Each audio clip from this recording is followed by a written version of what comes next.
أشهد أن لا إله إلا الله وحده لا شريك له وأشهد أن محمدا عبده ورسوله صلى الله عليه وسلم لا نبي ورسول بعده أما بعد ثم قال الله تعالى في القرآن الكريم أعوذ بالله من الشيطان الرجيم بسم الله الرحمن الرحيم الله خلقكم ثم يتوفاكم ومنكم من يرد إلى أرذل العمر لكي لا يعلم بعد علم شيئا إن الله عليم قدير. Surah An-Nahl, surat yang ke-16 ayat 70. Syukur kepada Allah, alhamdulillah malam ini Allah masih memberikan kita hidayah. Alhamdulillah kita masih diberikan Allah kekuatan dan bisa hadir ke masjid guna menunaikan ibadah maghrib berjamaah dan juga hadir di kajian ilmu yang insyaallah selalu diberkahi Allah dan selalu didoakan para malaikat Allah. Salawat dan salam kita doakan kepada Allah, semoga selalu dilimpahkan buat junjungan kita Habibullah Muhammad sallallahu alaihi wasallam. Allahumma shalli ala sayyidina Muhammad wa ala ali sayyidina Muhammad. Bapak sidang jemaah pada maghrib rahimakumullah. Alhamdulillah malam ini kita kutip satu ayat dalam surah An-Nahl, surat yang ke-16 di ayat 70. Allah jelaskan, wallahu khalaqakum tsumma yatawaffakum. Allah yang menciptakan kita dan Allah juga yang mewafatkan. Wa minkum may yuraddu ila ardhil umur. Dan sebahagian kamu, kata Allah, ada yang dipanjangkan umurnya sampai ke usia lemah. Ardhil umur itu kepada usia usur atau usia lemah. Artinya ibu bapak, semakin panjang umur kita, semakin lemah kondisi kita. Bahkan kembali seperti bayi. Itu resiko kalau kita diberi umur panjang. Kalau seandainya ibu bapak datang malaikat maut ini kawak malam kok. Kau andai senyum kok. Jangan daerah lo kamu. Ya bu. Datang malaikat maut malam kok kawak aja malaikat ibu apa pilih salah satu. Dipanjangkan umur sampai 100 tahun atau mati malam kojok. Nah, bagi kita pilih bahwa panjang umur sampai 100 tahun atau mati malam kojok kecemasan. Kalau seandainya ada pilihan, mana kita pilih bahwa? Pilih dia.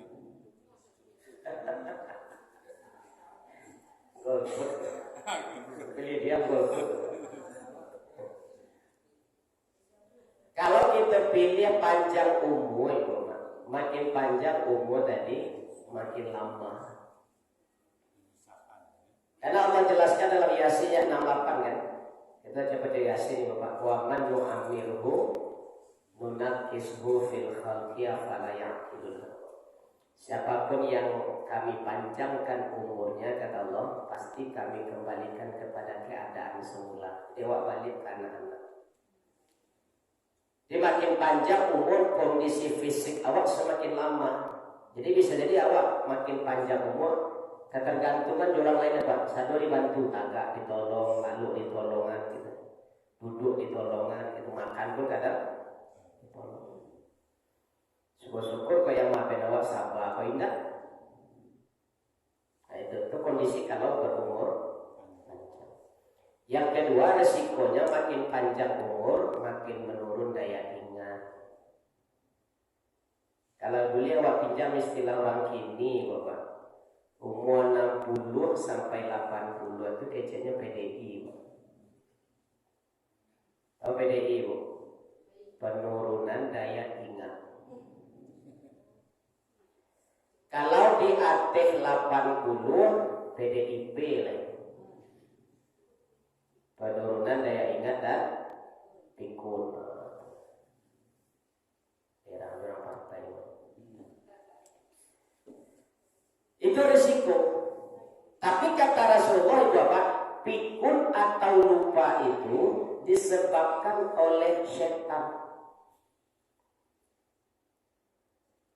Setan itu yang menyebabkan orang lupa. Ini kejadian ketika dalam surah Al-Kahfi, kalau ibu bapak baca, ketika Nabi Musa disuruh mencari keberadaan Nabi Khidir.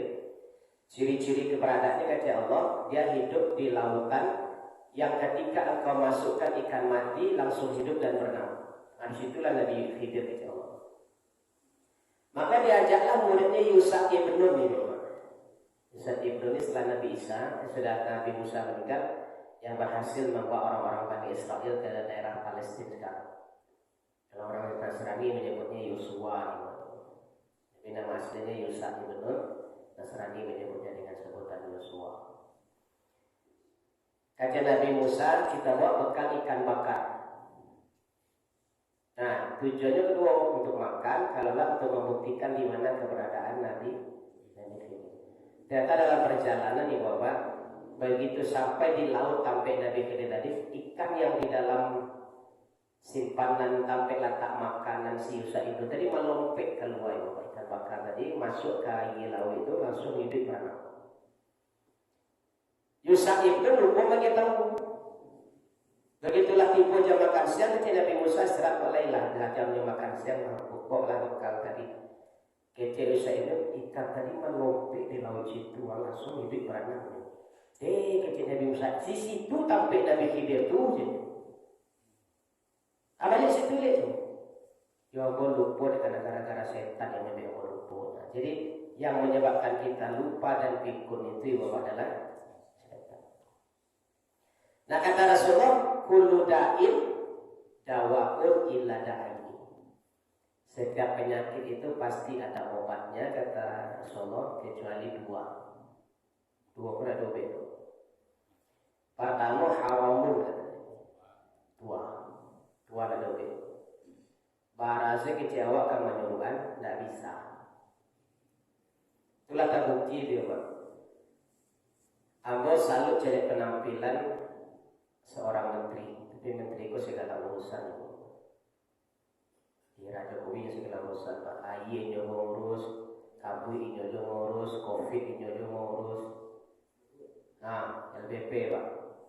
Itu saya tampil perhatikan ya Pak. Asal masuk TV rambutnya hitam. Udah 70 lebih. Tapi setiap masuk TV rambutnya hitam. Begitu sakit seminggu sih Bapak putih langsung. Langsung putih Pak. Ini nggak bisa ditutup ya Pak.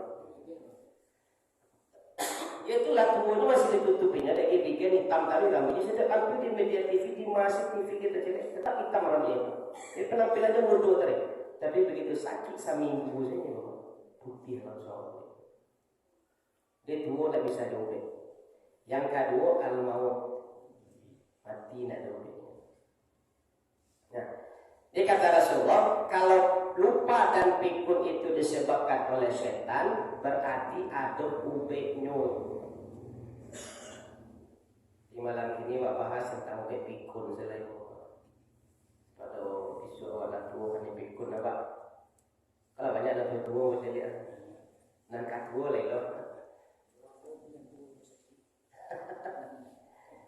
Jadi kalaupun seandainya Allah panjangkan umur kita sampai arzalil umur, kalau bisa tua pun awak bapak jangan sampai pikun. Jangan sampai pikun. Nah, yang kita minta Allah. Jadi apa obat pikun kata Allah? Pertama, Allah jelaskan dalam surah Az-Zukhruf surat 43 ayat 36. Wa may ya'shu 'an dzikrir rahman nuqayyid lahu syaitanan fa huwa lahu qarin. Siapapun yang lupa akan zikirnya kepada Allah, pasti dia akan dikuasai oleh setan. Dan setan yang akan menjadi qarinnya, sahabat akrab.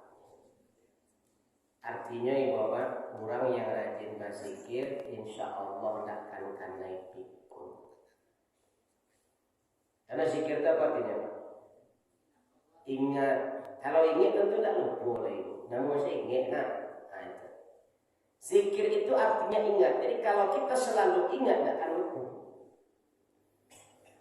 Makanya zikir itu yang utama.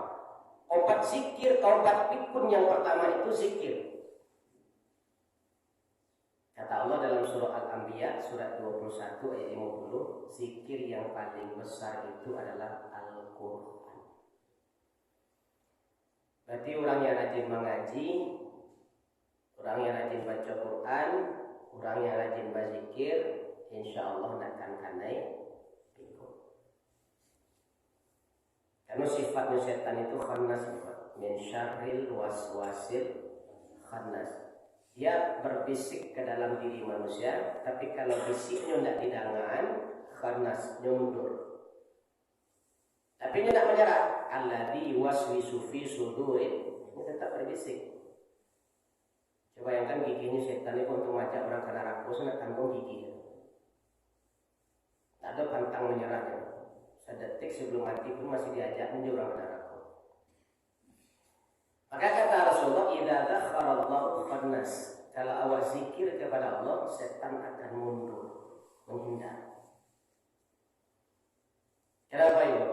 Karena dalam surah Al-Isra ayat 7 balik, itu iblis pernah mengajukan permohonan kepada Allah. Kalau bahasa orang ini permohonan itu proposal. Pernah mengajukan proposal atau izin kepada Allah. Apa kata iblis dalam surah Al-Isra ayat 7 balik? Tsumma la'atiyannahum min baini aydihim wa min khalfihim wa an aymanihim wa an syama'ihim. Saya akan datangi manusia itu dari 4 arah. Depan, belakang, kanan, kiri. Agar ya Allah proposal kau di ACC setuju. Jadi sampai anaknya dikuasai kau. Dan selalu setan datang bawa dari sampai arah depan, belakang, kanan, kiri. Tapi ada 2 yang tidak bisa dikuasai iblis itu. Kenapa atas tidak bisa dikuasai iblis? Karena itu jalannya zikir. Jadi ketika kita zikir ke Allah, sinyal kita, kontak kita dengan Allah nyambung. Makanya selama kita berzikir, iblis tidak bisa masuk dari arah hati. Dan itu jalurnya zikir itu. Nah ke bawah itu sujud. Sujud itu pantangan mana di iblis ibu bapak. Makanya kata Nabi, idza qara'tal Qur'an faqala sajadah fasjudu. Kalau kalian baca Quran, bastamu jokato sajadah atau yasjudu di dalam Al-Quran itu, maka kata Rasulullah, sujudlah. Inna syaitana yabki, karena syaitan itu pasti menangis. Sehingga kalau pek di tempat celako lah, ambo dulu disuruh mana, dan Allah sujud, ambo tak namo sujud. Iko cucu Adam membaca surat, membaca Quran, atau kata sajadah, langsung sujudnya, tapi tangi iblis itu. Itu makanya arah atas zikir, arah bawah sujud, iblis tidak bisa masuk. Tapi kalau sampai arah itu pasti awak dikajar terus dari sampai arah itu. Jadi obat pikun yang pertama zikir. Jadi kalaupun Allah takdirkan kita berumur panjang nanti Bapak, mudah-mudahan kita tidak kena pikun selama kita berzikir dan baca. Atau pasang target atau baca Quran itu. Karena selalu orang yang baca Quran itu dilindungi Allah dari penyakit. Yang kedua, ubahnya dalam hadis riwayat Abu Dawud. Kata Rasulullah, innal ghadaba minasyaitan wa inna syaitana khuliqa minan nar. An-naru tuftanuna minal ma'i. Idza ghadabta falyatawadda. Sesungguhnya marah itu dari setan. Jadi kalau ada orang yang marah berang-berang sampai marah borabu, Bapak itu jangan dilawan, jadi jangan itu nak indul itu. Ya, itulah pas setan itu. Karena marah itu dari setan, jadi kalau ada orang merapu jadi lawan, diam saja. Karena nak indul oleh itu. Makanya orang kayak wah dulu kalau berang itu kan bijak. Dia tahu berang itu dari setan, jadi sebelum berang disabutnya setan dulu. Dia tapi setan dan jadi perangnya kalian. Tapi orang kayak dari berang dulu Pak. Kita kata apa? Nah, bangkit dibeli aku mencari perangnya kalian, bangkit lah lagi kau. Dia tahu berang itu dari setan, makanya sabunnya setan dulu. Bangkit setan aku bangkit di bilik mulai karena dia tahu tuh ibu. Kalau awak ini nggak ada berang ada, sampai bangkit setan langsung saya setan jadi itu langsung ibu pak. Karena anak setan sebenarnya, ya pak. Nggak ada pakai bangkit setan aku dapat kalau orang kayak dulu itu disitunya bijak nih bu. Ini nggak pernah menyampai anaknya anak setan, tapi sapinya berangkitlah kalian bangkit di bilik mulai jadi kalian mati. Rasai kalian yang mau bangkit lah itu sedikit orang. Kan dia tahu berang itu dari setan. Lawak ini nak langsung saja dicap anaknya. Jadi setan itu kata Nabi, inna syaitana khuliqa minan nar. Setan itu diciptakan Allah dari api. An-naru tuftanuna minal ma'i. Api itu hanya bisa dikalahkan dengan air. Idza ghadabta kata Nabi, apabila kalian dalam keadaan marah, kalian tawadhu, maka berwudulah. Jadi ubek kedua itu rajin berwudu. Ya, kalau sampai ibu-ibu ambo yang lihat dari mau wudu apa banyak dah berwudu oleh bapak adat. Kena berwudu dulu baru bapak adat. Tapi kalau bapak adat ibu dulu nggak payah wudu oleh. Karena masalahnya pada orang ini mahal-mahal. Ya mahal. Tidak ada. Kalau orang kayak dulu apa tak karena apa? Badak cik sini pak. Badak pipa itu.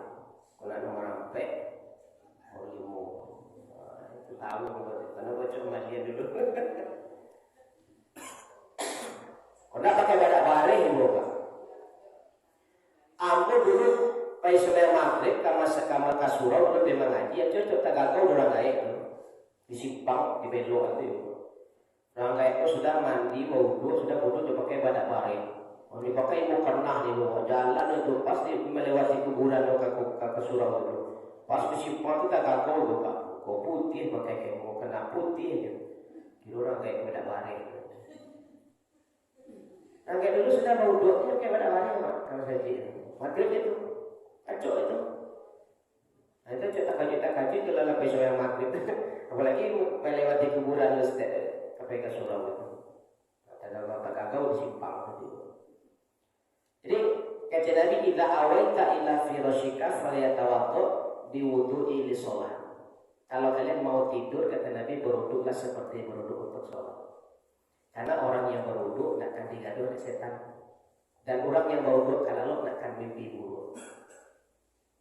Karena kata Rasulullah mimpi yang baik itu dari Allah, tapi kalau mimpi buruk itu dari setan. Jadi kalau mau kalau kecil Nabi, semua malaikat yang ada di sekitar kita akan mendoakan dan memintakan ampun bagi kita yang lalu dalam keadaan berwudu. Doa itu diulang-ulang oleh malaikat sampai di kawat tajakum. Sepanjang malam itu didoa. Afa ini kami lailatika minta alal fitrah. Kalau kau dalam keadaan berwudu lalu tadi maningga awak fitrah suci. Jadi setiap lalu itu biasanya berwudu deh. Nah kalau bisa setiap ibu bapak keluar rumah, kapai kaba jalan, kalau bisa dalam keadaan berwudu. Kau batal wudu dulu sebentar baru kita berjalan. Walaupun cuma keluar kalau pausi bapak. Karena orang tahu ajar aku datangnya bilo Dima dengan cara apa? Kalau Allah mentakdirkan kita meninggal di jalan dalam badan berkendaraan, kalau kita dalam keadaan berwudu, Pak, insya Allah meninggal itu suci. Maka berwudu lah kalau berwudu ke prima jalan. Di rumah sekitar kebiasaan. Cuma cocok berwudu ni Pak. Sejak keluar rumah, cari karena batal berwudu. Kalau batal, wudu dulu sebentar baru berjalan. Asal keluar rumah, usahakan kita dalam kondisi dalam keadaan berwudu.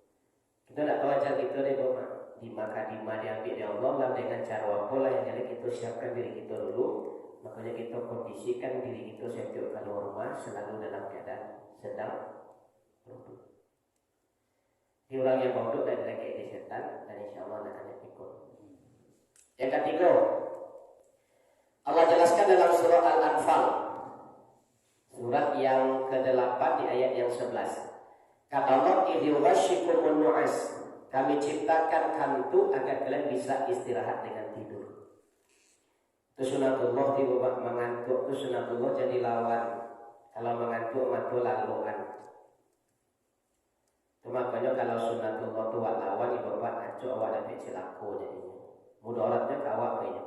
Banyak terjadi kecelakaan mobil, kecelakaan motor, itu kan apa? Lah latih lah mengantuk apa? Tapi dia jatuh lagi setengah jam ini sampai tangguang. Ada gara-gara tangguang kok menangguang jadi ini. Setengah jam ini sampai mana? Atalayang sudah motor.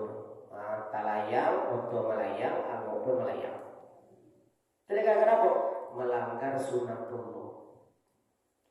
Walaupun setengah jam lewat sampai dakik jarak lewat hanya sekitar beberapa kilo lah. Kalau memang mengantuk banai, bapak carilah sampai Narami dulu. Baik ke minimarket atau ke Masaji atau ke SPBU.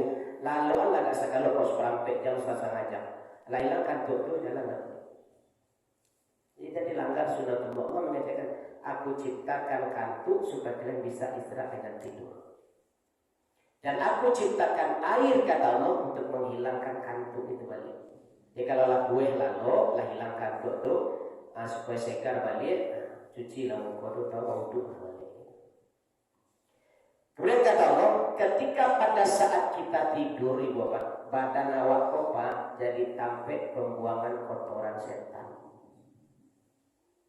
Di awak lalu tu pak, badan awak tampek pembuangan kotoran setan. Itu hebatnya setan tu pak. PC-nya di badan awak pak. Itu maka kecil Nabi tak salah Nabi mengecil pak. Kalau ada orang yang ketika azan subuh lalu tak terdengar azan sampai nyotak kalau tinggal sholat subuhnya berarti telinganya di kadang badan setan mangiyo. Karena badan awak kok tampil buang kotoran setan. Dikata Allah kalau ingin kotoran setan itu hilang maka mandilah setiap bangun tidur. Jika dapat bapak jago jam 3 mampir itu mandi dulu baru bauduk baru sholat. Jangan langsung bauduk sholat. Dia akan beda kondisi awak mandi, bauduk kemudian sholat. Dibandingkan dengan bauduk langsung sholat. Coba lihat, mandi dulu pagi itu kemudian baru sholat tahajud. Itu ibu bapak ketika mandi jam mampir itu sampai subuh akan mengantuk. Tapi kalau bapak jago jam mampir itu langsung wudhu langsung sholat, bekok begitu takbir sampai salam, ibu bapak etong sudah barangkali buuk. Berbeda apa kondisi itu? Dingin Ustaz. Kalau bagi yang tak tahu tata cara mandi pasti dingin. Jadi supaya tak karena pengaruh ke sakit badan awak mandi pagi itu, Nabi tunjukkan sunnahnya mandi itu bapak. Baca Nabi sunnahnya mandi. Pertama basuh tapak kaki itu dulu. Jadi dari mata kaki ke bawah siram dulu. Sudah itu naikkan lain dari lutut ke bawah siram. Sudah itu dari pinggang ke bawah siram. Sudah itu dari dadu ke bawah. Kemudian dari bahu mulai siram dari bahu ke bawah, lah dibasahkan bahu ke bawah, tunggu 10 detik. Itu ibu bapak akan merasakan rasa atau hawa keluar dia kepada bulu. Cuma hawa di bulu. Coba lah. Kesubuh. Nah begitulah hilang hawa di kayu bondo baru ibu basah tabalu. Insyaallah nak tambah nak sakit. Jadi kalau ibu bapak langsung buka siram ke palu maka tahan hawa itu dalam badan. Nah kalau lama-lama dikalitas sakit badannya. Itu tata cara mandi itu diajar Nabi. Ini dari bawah dulu jadi kan hawa angin kok kateh bayi nak ke bawah kan. Maka siram dari bawah dulu supaya hawa di kaki itu naik kateh. Dari lutut ke bawah naiknya kateh, dari pinggang ke bawah naiknya kateh. Terakhir dari bahu ke bawah itu langsung mau ke bulu-bulu. Terasa hawa itu mau ke siku itu. Agak 10 detik, 15 detik. Lah tanam langsung tak ada mau oleh siram mata pandu. Insyaallah. Makanya kata Allah, ketika awak lalu setan buang kotoran di badan awak. Maka kalau ingin kotoran setan tadi hilang, mandilah setiap bangun tidur. Lalu malam atau lalu siang ibu bapak mandilah tadi. Jago lalu jam 3 itu sebelum berangkat ke masjid sholat asar mandilah jago lalu. Akan beda rasa badan mandi dengan hanya wudhu. Kalau wudhu saya berangkat ke masjid asar itu sepanjang jalan kuku itu kadang itu. Nah sholat itu terasa dari kuku. Tapi kalau ibu bapak mandi sebelum asar itu baru ke masjid, insya Allah badan segar tidak akan mengantuk dalam sholat. Itulah kata Allah. Jadi orang yang rajin mandi, insya Allah tidak akan memikul. Tapi kalau malem-malem mandi itulah teman-teman. Lalu tua kok malem mandi itulah teman-teman. Ini yang tadi ayat 3 sini kok. Anak ketek, orang gaib, pikun, itu orang gilung. Tetapi aja. Orang gila itu maka kalau diajak mandi dia lari. Makanya kalau ada orang gila yang mengamuk, itu baiknya kalau di biasaan itu kalau bapak saya lihat, itu kalau ada orang gila di rumah sakit itu mengamuk dia mandi sini. Kalau tidak bisa diangkatnya, ditunggunya pada dalam ruangan khusus, dikuncinya ditembaknya di selang itu. Kalau lagi dingin dia akan dikucut saja. Karena setannya kan baik. Karena orang gila itu kan pasarnya majnun. Majnun itu artinya di bawah kendali jin. Nah jin itu dari api, maka mandiannya dari itu. Maka biasanya orang-orang gila mengamuk itu dia biasaannya itu mandian itu mana mandi kalau kucurnya lagi makan ini diam gitu tidak melawan. Sama kayak orang yang kesurupan kalau dia langsung di ruqyah itu pasti melawan dia mengaletang ya. Itu cobalah mandiannya dulu. Itu artinya anak saya. Di ruqyah jangan anak. Tapi kalau sudah mengamuk di ruqyah, barampek macamnya bantiannya itu. Karena setan sudah kuat. Nah, tapi kalau jadi mandian dulu Pak, aman gitu. Jadi memang setan itu takut juai, makanya rajin bawudu, rajin mandi. Kalau lagu anak ketek nak TK kan cari. Bangun tidur terus, tidak lupa. Seliponan siang saya makanya ini. Nah itu acak ya itu Pak. Memang itu sunnah. Itu perintah Allah setiap bangun tidur itu mandi. Memang itu nubeknya. Mana ada lho. Makanya Bapak kalau tahajud dengan bau duk saja tidak mandi itu kan antuk tuh. Mangkuk-kuuk dia bukan sepanjang sholat itu. Tapi kalau ibu Bapak mandi, coba lah Bapak. Kau mulai subuh itu jam 4 itu jago mandi dulu. Insya Allah sampai subuh masuk, selesai pun sampai suruh, Bapak akan mengantuk. Walaupun tak pakai sabun mandi, nak salah, ada penting basah badan. Nah, cuma caranya diajarkan Nabi dari bawah dulu, suatu kate, sampai di bahu diamkan dulu tak 10 menit, mau boleh 10 detik, mau boleh detik, masukkan hawa juga keluar dari mulut, begitulah habis rasanya bersihkan. Insya Allah. Jadi mandi, yang kampek. Baik ikun yang kampek kata Allah dalam surah Al-A'raf surat yang ke-7 ayat 200. Kata Allah, apabila engkau diganggu oleh setan, fasta'iz billah, maka berlindunglah kepada Allah. Kalau ada ubah yang lain dulu. Kenapa setiap kita diganggu oleh setan kita harus berlindung kepada Allah? Pertama, iblis itu sudah ada jauh sebelum Nabi Adam ada. Iblis itu kalau kita baca riwayatnya Bapak, diciptakan Allah pertama kali itu diletakkan di langit pertama, disuruh beribadah 1000 tahun. Berhasil. Naik ke langit kedua 1000 tahun lagi beribadah. Berhasil. Naiklah ke langit ketiga 1000 tahun. Maka itu dari Bapak, sampai 1005, 1006, 1000 sampai langit ke-7 1000 tahun. Di beribadahnya saja ke Allah 7000 tahun. Kalau dibandingkan ketaatan iblis dibandingkan awak kalah jauh kalah. Kemudian Allah pindahkan ke Baitul Ma'mur, di tempatnya para malaikat beribadah. Di situ ada Ka'bah. Kata Allah, iblis engkau mulai hari ini bergabung di Baitul Ma'mur bersama malaikat. Gabung ke malaikat dengan iblis beribadah. Ternyata lah dicari sekian ribu tahun di bawah. Ternyata ibadah iblis jauh lebih hebat daripada malaikat. Engkau kata Allah, mulai hari ini iblis engkau menjadi pemimpin para malaikat untuk beribadah di sini.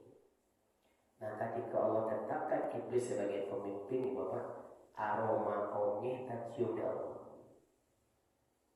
Iblis mengatakan siap. Langsung nampak aura ongehnya muncul itu. Dan Allah ingin buktikan agar semua makhluk di surga itu tahu kalau iblis itu memiliki rasa sombong, diciptakanlah manusia dari jenis yang berbeda. Insya Allah ya kan berdua Pak, picek, cahyo cek kan akur kok. Lah akur gini gitu. Kini kalau ditambah ciri makhluk membawa, tapi jenisnya berbeda dari tanah. Iblis sebagai pemimpin langsung ditunjukkan itikadnya sebagai pemimpin. Boleh saja ya Allah, tapi harus lulus tes. Kalau tidak lulus tes tidak bisa. Itulah mulai nampak oke sebagai pemimpin. Kalau tidak lulus tes tidak bisa kamu menang. Karena risiko orang-orang pilihan. Uji-uji lah tes sebagai laki Allah. Diciptakan Adam itu. Begitu diciptakan Adam, langsung dites. Disuruh iblis itu. Iblis engkau sebagai pemimpin coba sebutkan semua yang ada di dalam surga. Tak jalin iblis itu. Patah lidah. Malaikat kata Allah, tolong kau jelaskan semua yang ada di sini. Malaikat langsung membantah siapa? Subhanaka la ilma lana illa ma 'allamtana. Kami tidak tahu apa-apa ya Allah kecuali apa yang kau ajar sini. Sportif kalau malaikat itu. Adam kita lihat dijalihan sudah ada. Nah, lah nampak kita Adam lebih baik daripada kalian. Tolong hormati Adam. Di fasjudu itu bukan sujud salat gitu, tapi menghormati Adam. Agar iblis tak bisa. Waduh, ambo lebih senior dari itu. Ambo terciptakan jauh lebih lama daripada dia. Masa orang lama patuh lah orang baru. Aduh, kuno gitu. Karena engkau lupa iblis, walaupun ada baru di situ yang menyuruhnya ambo. Ambo nak peduli dia Allah. Yang penting ambo akan nama hormat Adam. Kalau tidak keluar gitu. Jadi keluar. Disitulah terbukti iblis itu sombong. Ada ibadahnya tak taat. Maka saja itu iblis menanamkan dendam ke Nabi Adam dan keturunannya sampai hari kiamat. Makanya akan menarik semua manusia untuk bisa ikut iblis ke dalam neraka. Yang kedua, ibu bapak, dia menguasai sampai arah muka, belakang, kanan, kiri. Yang ketiganya bisa masuk ke aliran darah roh. Yang keempatnya bisa mencari awak tak bisa mencari nyoba. Pak baca dua lawan yang tak nampak. Sebetulnya Allah kalau lagi gaduh ada setan, capek lindung kamu, berlindung kamu capek hari kamu. Karena kalian akan mampu menghadapi iblis, menghadapi setan. Karena anaknya tak nampak ada. Nah, karena kita diperintahkan Allah berlindung kepada Allah kalau diganggu oleh iblis, supaya awak tak dikuasai iblis, supaya tak pikun, ibu bapak, Allah ajarkan satu doa di dalam Al-Quran. Doa itu disebut doa anti pikun. Di mana Allah jelaskan ibu bapak? Kalau ibu bapak mau catat silakan. Kalau tak hafal, kalau yang hafal silakan dibaca terus. Kalau yang belum hafal buka nanti Al-Quran. Surah Al-Mu'minun. Surah 23 ayat 97 98. Ada yang hafal ayat ini? Qul kata Allah, Rabbi a'udzu bika min hamazatis syayatin wa a'udzu bika Rabbi ayyahdurun. Ada yang hafal ibu? Ada yang hafal? Al-Mu'minun surat 23 ayat 97 98 apa ya? Rabbi a'udzu bika min hamazatis syayatin wa a'udzu bika Rabbi ayyahdurun. Itu doa dipikir ya. Bacalah. Sertakan baca. Supaya setan tak mengganggu awak dan menguasai awak, supaya awak tak dijadikan setan jadi orang itu. Surah 23 ayat 97 98. Atau ibu bapak yang ada HP boleh ketik di Google mencari Al-Mu'minun 97 98. Itu insyaallah anti tikus. Ya Rabbi a'udzu bika min hamazatis syayatin wa a'udzu bika Rabbi ayyahdurun. Itu doa anti. Jadi berlindung kamu. Yang kelima ibu bapak, hukumnya Allah Rasulullah jelaskan dalam hadis dari Abu Hurairah. Di hadis ini panjang ibu bapak, kita simpulkan dalam bentuk cerita silakan. Jadi Abu Hurairah pernah menangkap maliang 3 kali. Ternyata maliang ditangkap 3 kali itu setan yang menyamar sebagai manusia. Jadi Abu Hurairah mulai kini engkau nak kena melapih lagi. Engkau harus membawa ke hadapan Rasul dan engkau harus potong tangan. Karena 3 kali kau bertangkap. Agak cek yang maliang ambo bukan manusia, ambo setan. Ambo dah percaya dah kecil dulu. Yang jelek engkau kini bawa ke hadapan Nabi dan engkau harus pegang tangan sesuai perintah Nabi. Kata setan tak usah dia bawa lagi. Karena setan tu paling takut mencari wajah Nabi. Iblis setan takut mencari Nabi. Itu makanya kata Rasulullah, jangankan di dunia nyata, di dalam mimpi pun kata Rasulullah, setan tak akan pernah bisa menyerupai wajah Nabi. Kalau ada orang mati bunuh diri, sudah tu bisa nampaknya di rumah dewa, teliti main-main. Itu jin itu, atau setan dia menyamar itu. Kalau setan bisa menyerupai wajah awak. Tapi kalau Nabi, jangankan di dunia nyata, kata Nabi, dalam mimpi pun setan tak bisa menyerupai wajah Nabi. Jadi kalau ada orang mimpinya, sahabatnya mimpi bersukuk dari Rasulullah, percaya saya dulu Bapak. Terlepas mereka betul atau tidak. Yang jadi kalau orang mengecek mimpi pada wajah Nabi, itu nyata. Nyata karena iblis tak bisa menyerupai wajah Nabi. Itu makanya ada dua mimpi yang terjadi Bapak di tahun 2005 balik dan 2006 balik. Pertama mimpiku di 2005 balik 5 orang anak Palestina. Mimpi Basobok dan Nabi tahun 2005 balik umur anakku sekitar 9 tahun. Apa kata Rasulullah kepada anak-anak Palestina ini yang 5 orang mimpi itu? Bersabarlah kalian, sebentar lagi kalian akan terbebas dari orang Yahudi. Dan yang akan membebaskan kalian itu adalah saudara kalian sesama beriman dari Indonesia. Itu mimpi pertama. Makanya orang Palestina menggantungkan harapan besar ke Indonesia. Yang kedua, imam besar Masjid Agung di Mesir. Beliau mimpi bertemu dengan Rasulullah. Rasulullah waktu itu pakai pakaian perang, bawa pedang, bawa panah, naik ke atas gunung. Ditanya imam tadi, Rasulullah kau mau kemana?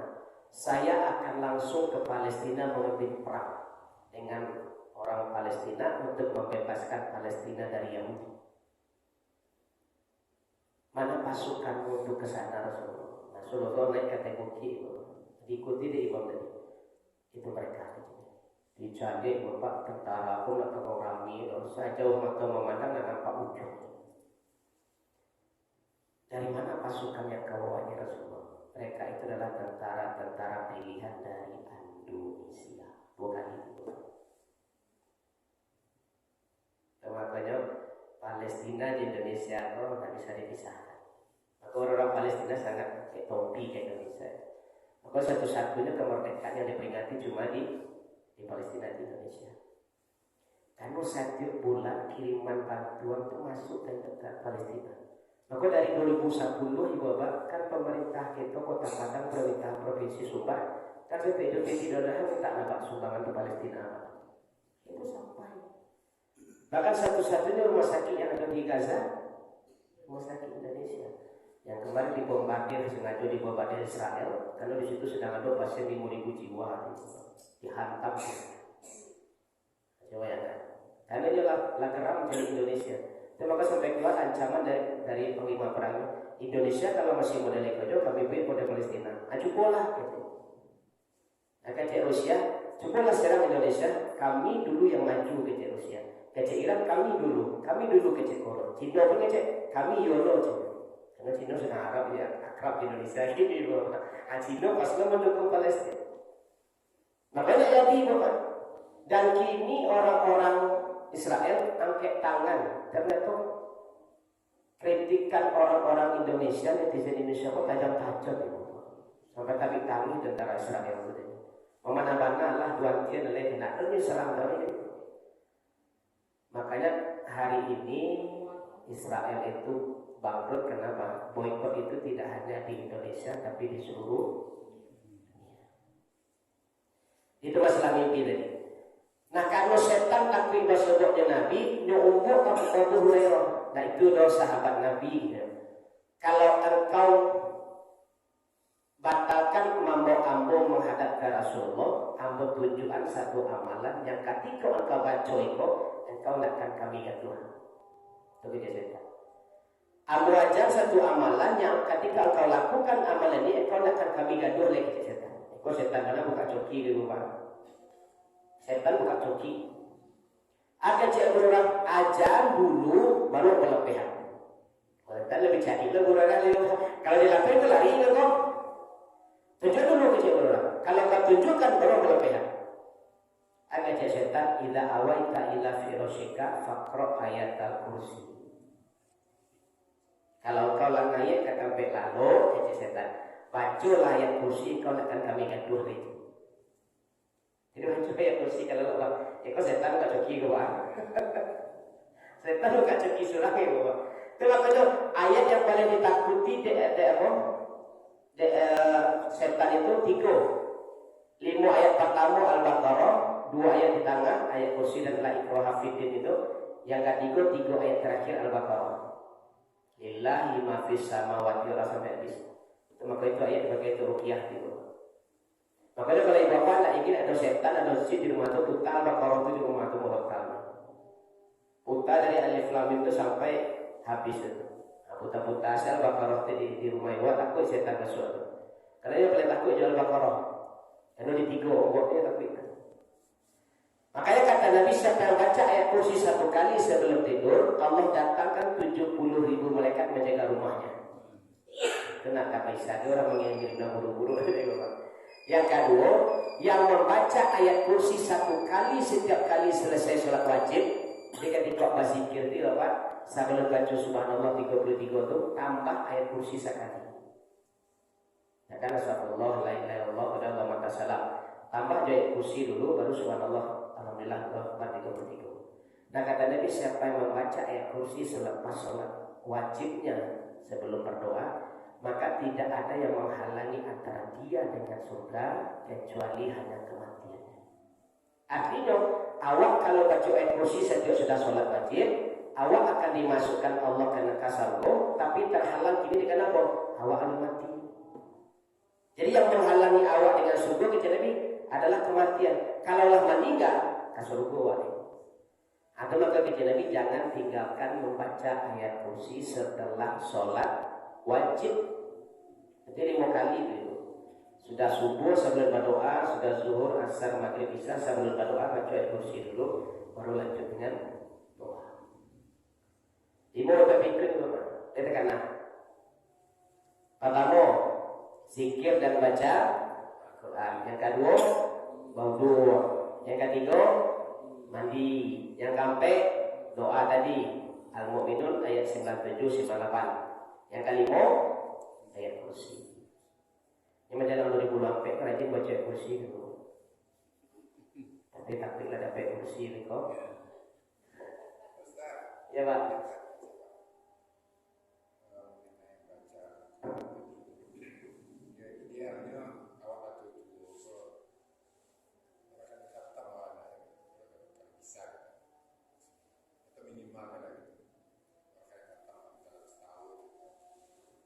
Kalau yang rancak itu kece Nabi, kalau masih sanggup Pak, sekali sebulan khatam Pak. Berarti 1 juz sehari. Tapi kalau anak mampu dengan kondisi umur dan kondisi keadaan fisik dan kondisi mata, minimal 2 bulan sekali Pak. Jadi sekali sebulan itu setengah khatam, 2 juz. Tapi kalau Pak masih bisa memasuk 1 juz sehari, berarti sebulan khatam itu lebih baik. Itu lebih baik. Nah, itu serancanya. Tapi kalau memang tidak mampu, boleh 2 bulan sekali. Dengannya ada faktor umur mempengaruhi dan itu Pak. Tapi kalau model kami dan muda-muda, itu dianjurkan minimal sekali harus khatam. Sekali sebulan harus khatam. Nah, itu target yang paling baik. Tapi kalau sahabat-sahabat Nabi, kalau bulan puasa yang biasanya sebulan itu sekali, kalau bisa dalam bulan puasa itu 2 atau 3 kali itu Pak. Itu khusus di bulan Ramadan itu para sahabat. Bahkan Umar bin Khattab itu setiap hari khatam Quran. Setiap hari Pak. Utsman bin Affan setiap tahajud khatam Quran. Coba ya Pak, tahajud khatam Quran. Awal juz saharakat ibu ambil juz rakaat. 8 rakaat ke-8 2 juz. Amat Pak. Nah, coba kan sahabat-sahabat Nabi itu bisa khatam Quran dalam sekali tahajud.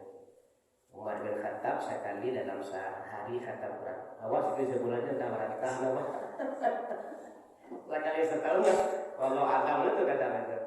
Jadi mulai kini bapak wala betul rajin baca zikir, rajin baca Quran. Enggak sampai target saja sehari enggak. Salaman sehari lah tu.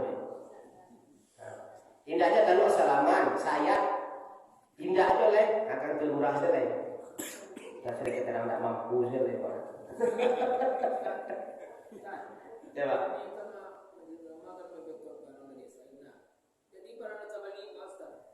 Kalau nata bali dah ada.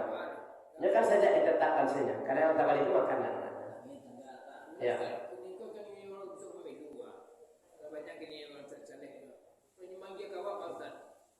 Kalau jangan lagi terima. Tapi kalau Pak Pilih gak rasakan suhu dia.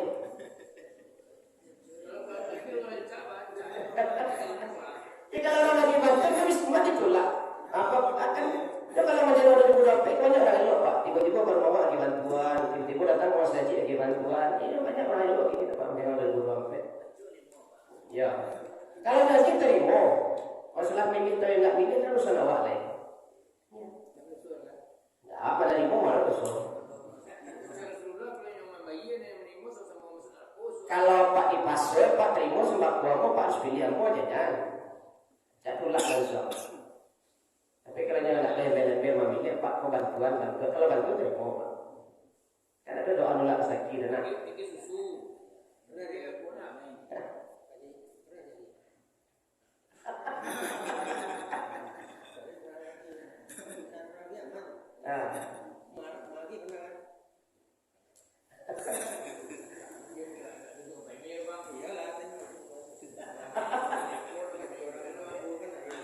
Kalau tidak ada yang bela-bela dari bohong.